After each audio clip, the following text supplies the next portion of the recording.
while almost half the people trying to do a refi are getting denied. This is people running out of options. Motivated sellers are increasing. There's going to be appraisals cut. Debt to income ratios are going to get tougher. Tighter lending. It's just going to get a lot tougher. So people are going to be forced to sell. There's going to be a lot more net sellers than buyers. And there's not going to be that many buyers because obviously they're getting denied based on financing, right? Based on credit. And that's because of student loans and credit cards and autos and everything like that. This is a video that I'm going to have you watch. I'm just giving you a long clip on it.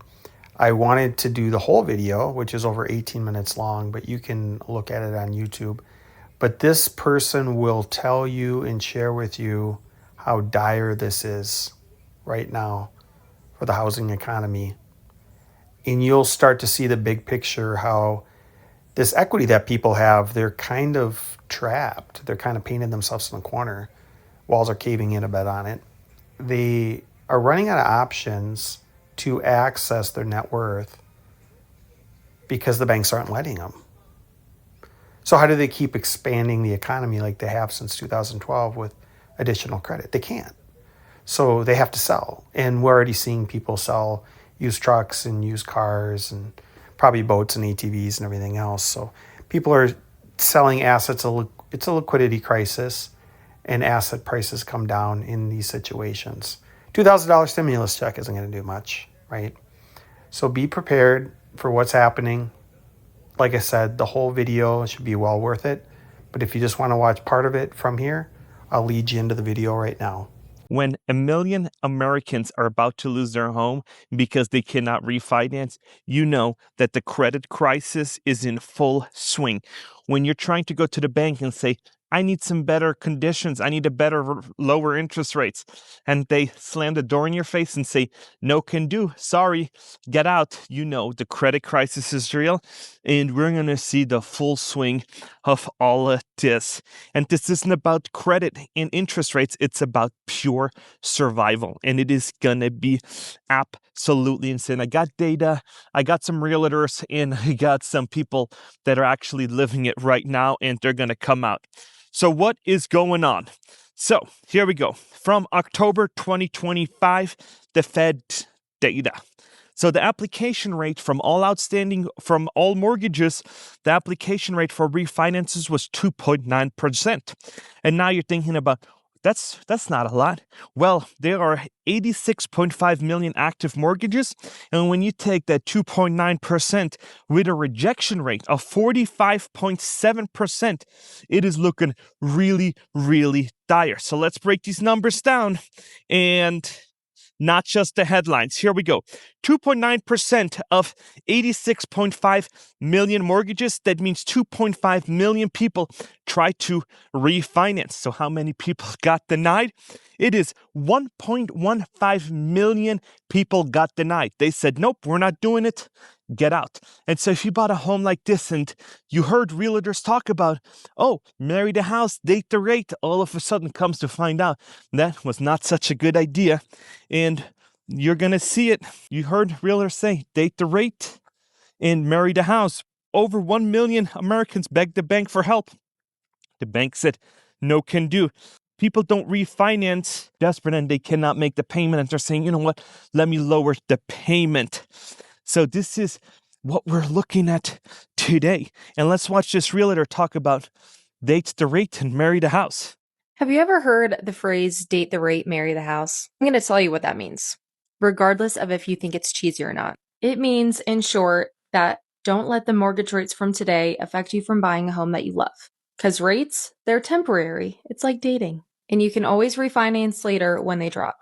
But a house, that's a commitment. That is marriage. Because you're choosing the neighborhood, the layout, the yard, all these beautiful things. And that is what you stick to long term. So if you find your perfect home in today's rates, you can lock it in, start building equity, and then refinance later once the rates drop.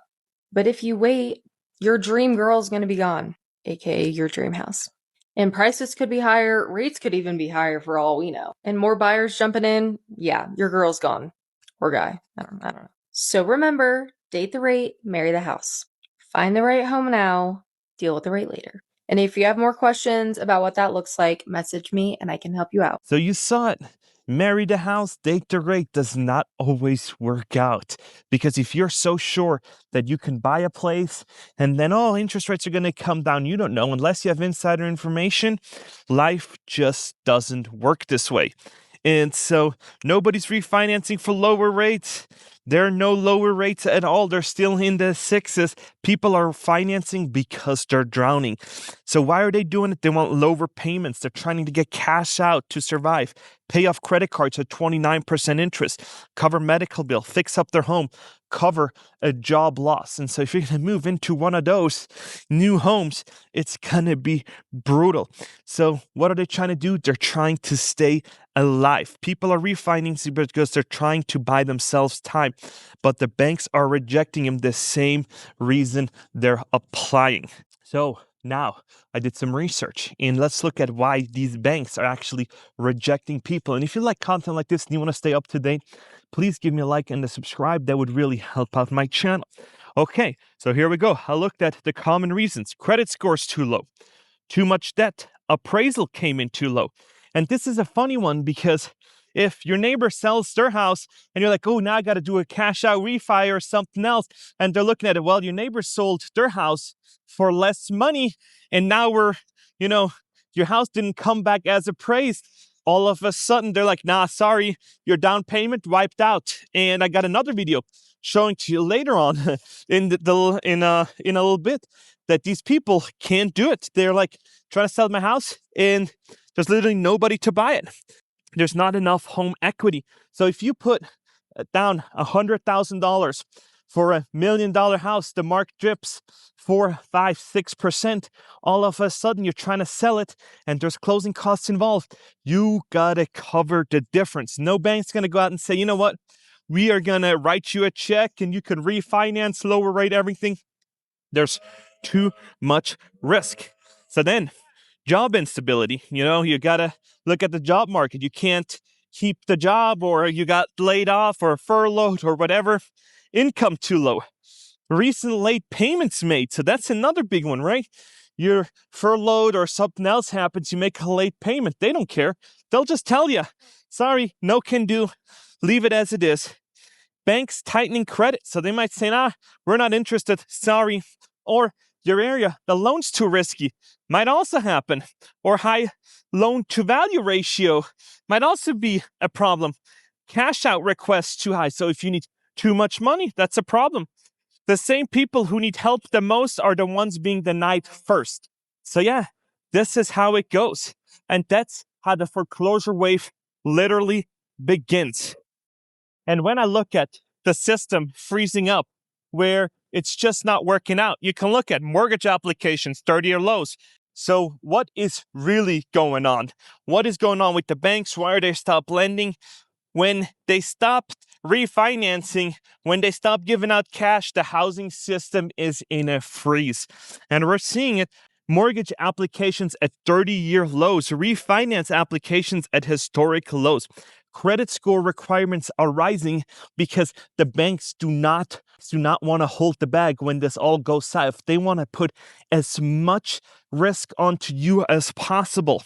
More people are falling behind. Our appraisals coming in low, like I said a little bit beforehand, that if you can't sell, the only thing you can do is lower the price as a seller. And what do buyers do? They're sitting on the sidelines waiting and say, you know what? If I'm going to want to buy this house right here, and it's not selling, I'll wait a few months. And today it's worth $1 million. In 6 months it's worth $900,000. I wait another few months and it's $800,000. And then I write an offer for $750,000, and that just devalued